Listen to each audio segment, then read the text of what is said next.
ማለዳ የመጣ ስታነቃኝ እንደምን አደራችሁ ክቡራትና ክቡራን የምፅዓቱ አዋጅ ነጋሪ አገልግሎት አድማጮቻችን፣ ሰላም ለእናንተ ይሁን። የማለዳ ቁርሳችንን አሁን ጀምረናል። አዘጋጅ እና አቅራቢ ፓስተር አለማየሁ ነሞ።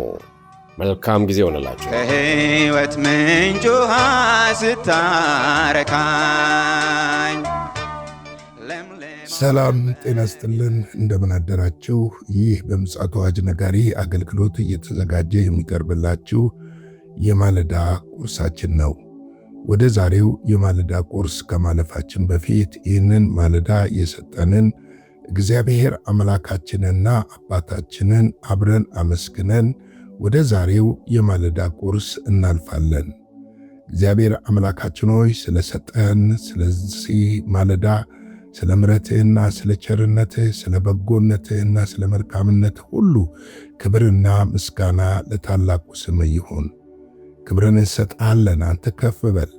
በነገር ሁሉ ስለረዳን ስላገዝከን፣ አቅም፣ ጉልበት፣ ብርታት ስለሆንከን ሁሉ እናመሰግንሃለን። ያንተ ምሕረትና ቸርነት በሕይወታችን ስለሆነ፣ ጸጋ ስለበዛልን፣ መልካምነትህ ከኛ ስላልተለየ፣ በነገር ሁሉ ስላገዝከን፣ አቅምና ጉልበት ሆነ ለዚች ማለዳ ደግሞ ስላበቃህን እናመሰግንሃለን። አንተ ኃያል ነህ፣ ብርቱ ነህ። ተባረክልን። ሁሉ ለአንተ ክብር ይሁን። ታመሙትን ፈውስ፣ ያዘኑትን አጽናና። እግዚአብሔር የተጨነቁትን ደግሞ ነፃ አውጣቸው። በኢየሱስ ክርስቶስ ስም ያንተ እጅ በነገር ሁሉ እንዲያግዘን፣ እንዲረዳን፣ እንዲደግፈን በኢየሱስ ስም እንጠይቃለን። ዛሬ ደግሞ በዚህች ማለዳ ያንተ መልካምነት በሕይወታችን፣ በኑሯችን፣ በአገልግሎታችን እንዲሆን በኢየሱስ ስም እንለምንሃለን። ስለ ሁሉ ነገር እናመሰግንሃለን፣ ከፍ እናደርግሃለን። አንተ ታላቅና ድንቅ ኃያል አምላክ ነህና ክብርና ምስጋና ለታላቁ ስም ይሁን። ስለ ሁሉ ነገር ተባረክ። ቀሪም ጊዜ ሁሉ ባርክልን። በልጅህ በኢየሱስ ክርስቶስ ስም ቃልህን አስተምረን፣ በቃልህ መንፈስ ሕይወታችንን ግዛው። ያንተ ቃል ደግሞ በኑሯችን በሕይወታችን ሥራን እንዲሠራ እንጠይቃለን በኢየሱስ ስም። እንግዲህ በትናንትናው ዕለት የተመለከትነው ቁጥር 19ን 20 ሁልጊዜ በሁሉ ነገር አመስግኑ የሚለውን ነበረ። ዛሬ ደግሞ ስለ መገዛት ወይም ደግሞ ፍርሃት ተገዙ የሚለውን ቁጥር 21ን 22ን እንመለከታለን። እንግዲህ በቀደም ስንመለከት ስለ ምስጋና ነበር በደንብ የተመለከትነው። ከዛ በኋላ እንደውም ትንሽ ነገር ስለ ፍርሃት ወይም ደግሞ በፍርሃት ስለ መገዛት ማለት ምን ማለት ነው የሚለውን ነገር ነው። እንግዲህ ተገዙ የሚለው ቃል በእርግጥ ጠንከር ያለ ቃል ነው። ነገር ግን ፍርሃት የሚለውን ነገር እንመልከተው። እዚህ ቦታ ላይ ፍርሃት የሚለው ይሄ እንዴት ነው? አንድ ሰው ሊያጠቃችሁ እንደሚፈልግ ሊመታችሁ እንደዚህ አይነት ፍርሃት አይደለም የሚለው። ሪስፔክሽን ማለት ነው፣ ማክበር ማለት ነው። ለእግዚአብሔር ያለንን ክብር መግለጽ ወይም ደግሞ እግዚአብሔር በሚያደርገው ነገር፣ በሚሰጠን ነገር፣ በሚያደርግልን ነገር ላይ አክብሮትን ምላሽ መስጠት ወይም ደግሞ ለእግዚአብሔር ስናመልከው፣ ስናከብረው፣ ስንታዘዝለት ያለውን አይነት ሪስፔክሽን የሚያሳይ ነው እንጂ ፍርሃት ማለት ይሄ እንደው በቃ ይገለኛል፣ እግዚአብሔር እንደዚህ ያደርገኛል፣ እንደዚህ ካላደረኩ የምንለው አይነት አይደለም። እግዚአብሔር እንደዛ አይነት አምላክ አይደለም። እግዚአብሔር የፍቅር አምላክ ነው። ነገር ግን ለእርሱ እንድንገዛ ሲፈልግ ከጨለማም ከሞትም ከኃጢአት ያወጣን የእርሱ ልጆች እንድንሆን ነው።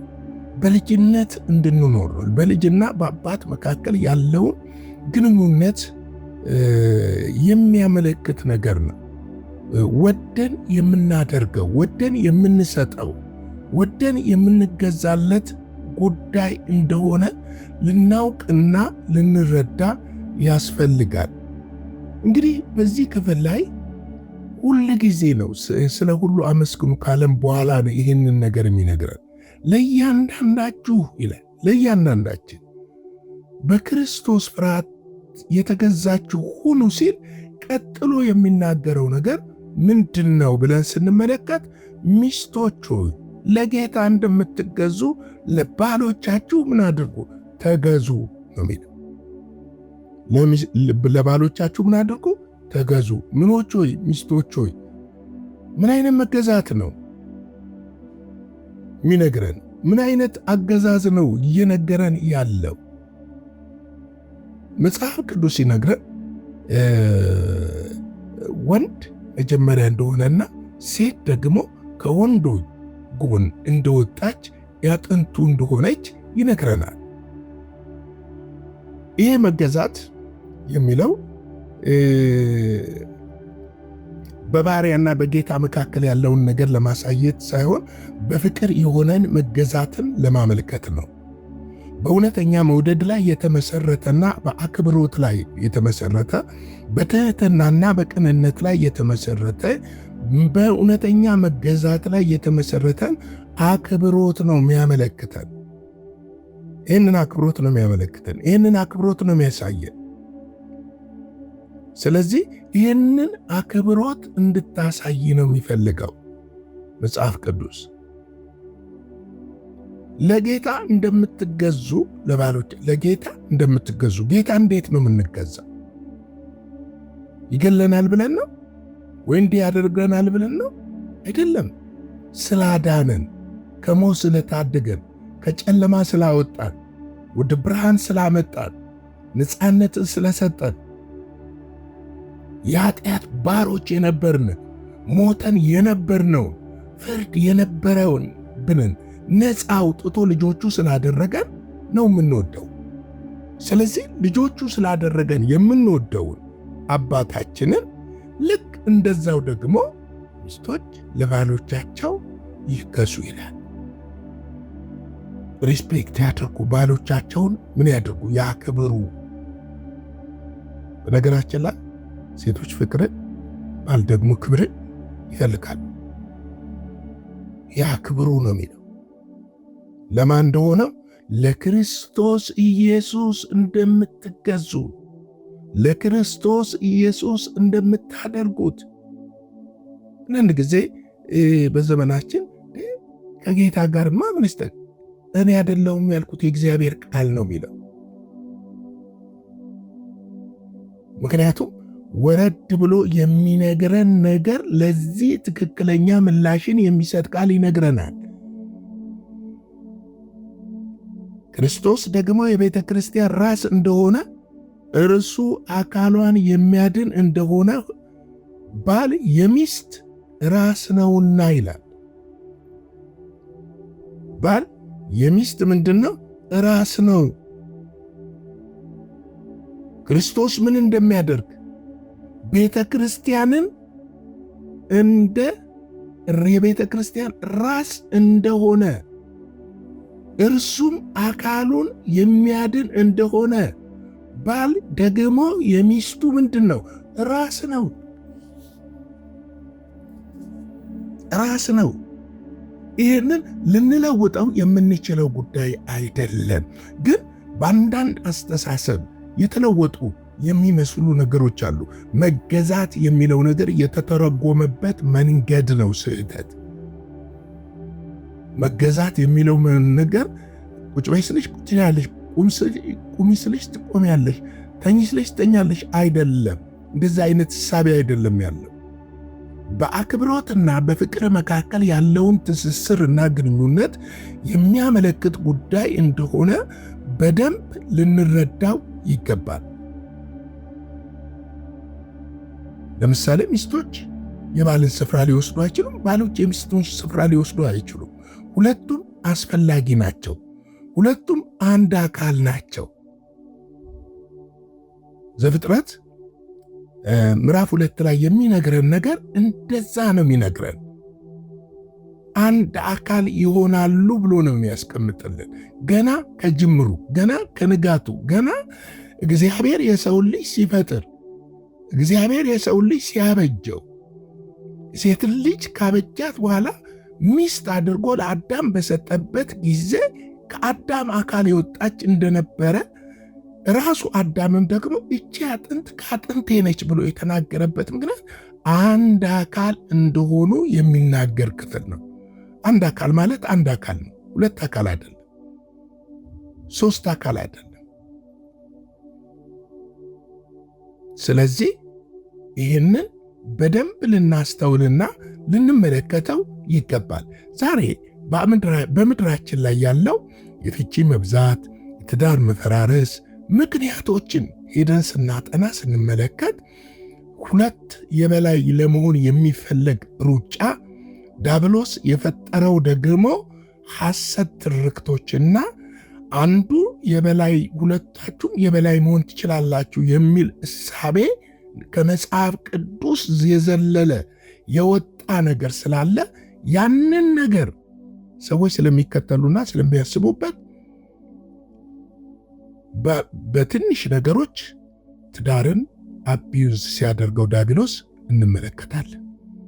ለምንድነው ያደረገው ብለን ስንመለከት የቤት ራስ ይገለበጥና በተለይ ወደፊት ላይ በስፋት እናገረዋለሁ ስለ ፌሚኒዝም እንደነዚህ አይነት አስተሳሰቦች፣ አመለካከቶች፣ የእግዚአብሔርን ቃል የማያከብሩ እሳቤዎች ለትዳር መፍረስ፣ ለማህበረሰብ መበተን ምክንያት ሆነዋል። ዛሬ በሌላው ዓለም የምናያቸው ነገሮችና ወንድ ከወንድ ሴት ከሴት የሆነበት ምክንያት ምንድነው ብላችሁ ስትመለከቱ ከእግዚአብሔር ቃል በመውጣትና እኔ የበላይ ነኝ በሚል ስሜትና መንፈስ ዲያብሎስ አሾልቆ ያስገባቸው ትምህርቶች የፈጠሩት ችግር ናቸው። ስለዚህ ቤተ ክርስቲያን ይህንን በአትኩሮት ልታስተምርበት የሚገባ ጉዳይ ነው ብዬ አስባለሁ። ስለዚህ ነው የእግዚአብሔር ቃል ሚስቶች ሆይ ለጌታ እንደምትገዙ ለባሎች ምን አድርጉ ተገዙ የሚለው። ተገዙ የሚልበት ትልቁ ምክንያት ይህን ነው። መገዛት ማለት አክብሮትን መስጠት፣ መታዘዝን፣ መፈጸምን፣ ማድረግን። ወንዱ ደግሞ ልክ እንደ ክርስቶስ ለቤተ ክርስቲያን እንዳሳየው ፍቅር እመጣበታለሁ በነገው ዕለት ማሳየት ይጠበቅበታል። እንግዲህ ለዛሬ ያለኝ የማለዳ ቁርስ ይህንን ይመስላል። አጭር ጸሎት ጸልየን የዛሬውን የማለዳ ቁርስ በዚህ እንግታ። የዘላለም አምላክ እግዚአብሔር ሆይ ስለነበረን ጊዜ፣ ስለ ምሕረትህ፣ ስለ ቸርነትህና ስለ በጎነትህ፣ ስለ መልካምነትህ ሁሉ እናመሰግናለን። ስላስተማርከን ሕያውና ቅዱስ ቃል ክብር ምስጋና ለአንተ ይሁን። ይህንን ቃልህን ደግሞ እንደገና እግዚአብሔር የዘላለም አምላክ በሕይወታችን እንዲሠራ እንድትረዳን እንጠይቃለን። ይህንን ቀን ባርክልን፣ ከክፉ ሁሉ ጠብቀን፣ በደም ሸፍነን፣ በነገር ሁሉ ከእኛ ጋር ሁን። በጌታ በኢየሱስ ስም አሜን።